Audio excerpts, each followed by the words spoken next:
বজবজের ঘটনাকে ঘিরে উত্তপ্ত জেলা কোচবিহার জেলার ভারতীয় জনতা পার্টির বিক্ষোভ মিছিল। গতকাল বজবজের একটি কর্মসূচিতে রাজ্য সভাপতি তথা কেন্দ্রীয় প্রতিমন্ত্রী সুকান্ত মজুমদারের উপর হামলার প্রতিবাদে কোচবিহারের ভারতীয় জনতা পার্টির পক্ষ থেকে বিক্ষোভ কর্মসূচি।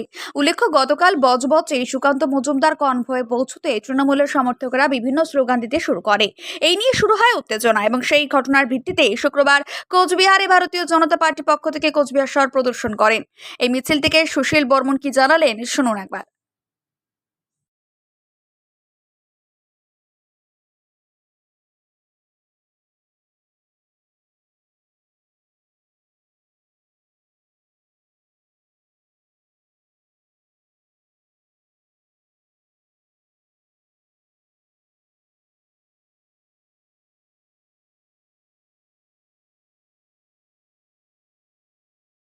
জনসমর্থন হারিয়েছে।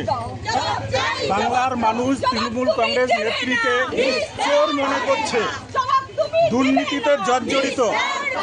আর বাংলার মানুষ তৃণমূল কংগ্রেসকে ক্ষমতায় রাখতে চাইছে না, তাই তৃণমূল কংগ্রেস ভয় পেয়েছে।